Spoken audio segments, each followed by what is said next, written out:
Hello. Welcome back to Let's Talk Entertainment News. If you have not subscribed to our channel, please take a moment to do that now. Also, if you have something positive or constructive to say, feel free to drop it in the comment section below. Keep it polite, keep it friendly, and I'll try to get to your comment in the next day or two.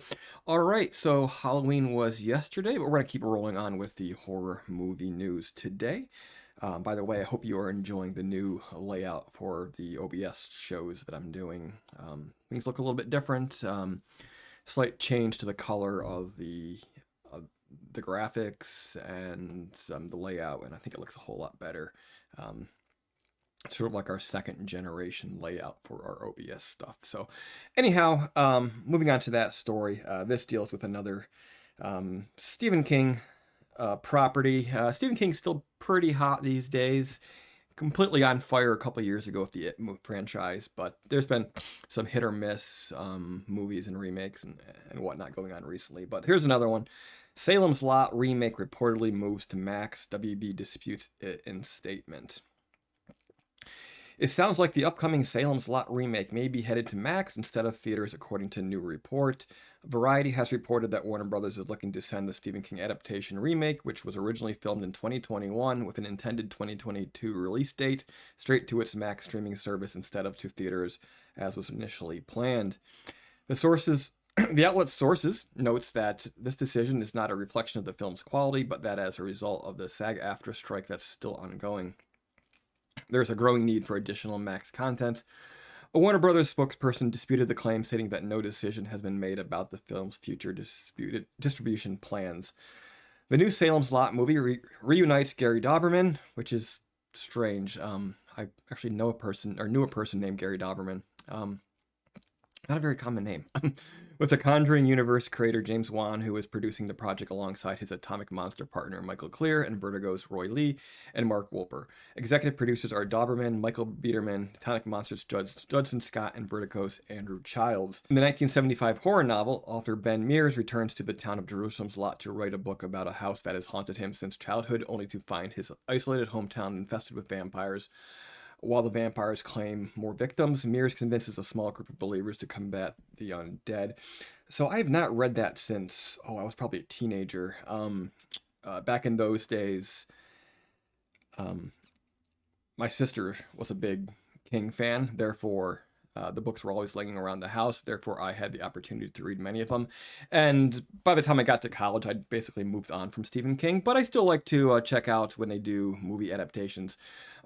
So, as for this report, is this film going straight to Max? They're disputing it, and I hope that's the case. I think every mid-budget or better film, even some lowish budget films, deserve a theatrical release. I think that's just important to do.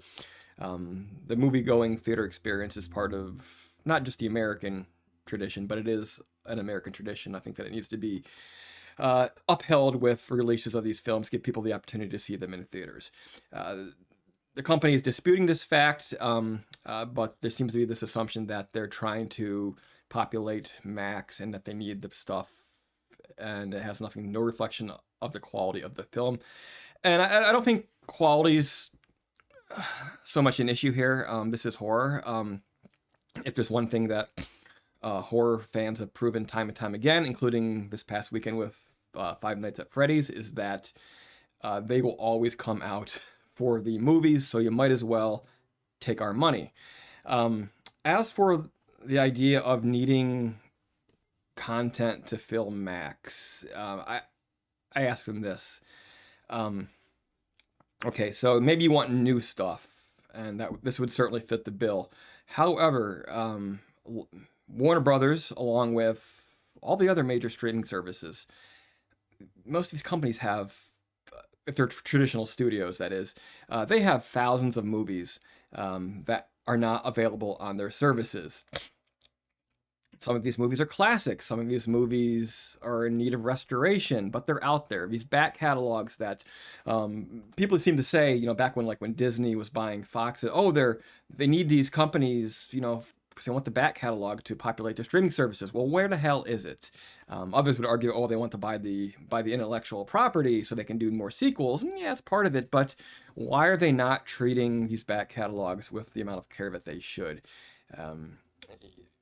The wonder of streaming really is that you could have the entire history of film at your fingertips, and so far they're letting us down, most of these companies, and I think that's something they need to correct, and they can do that if they need to.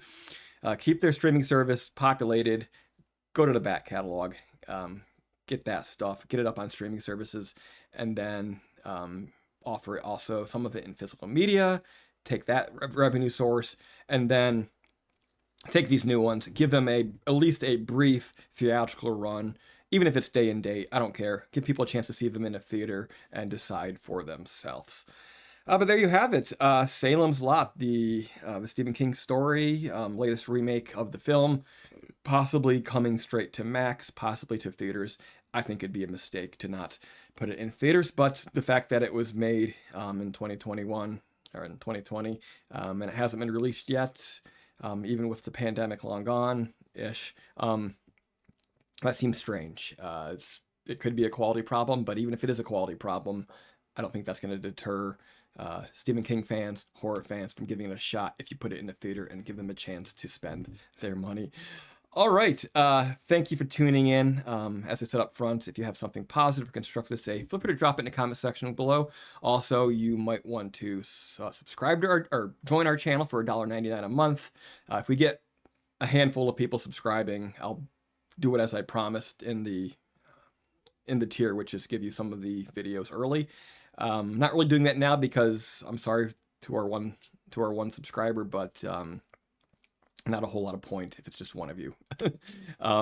So I would like to fulfill that obligation, but just as soon as we have a handful of you to do it, because we're trying to build a little bit of a community here. We're approaching 4,000 subscribers, but for various reasons, we have never really built a community around the channel, and I think that this upcoming year is going to be the year when we finally do that, and with your help, we can start doing that now. Thank you for tuning in. Please subscribe, and until next time, keep it creepy.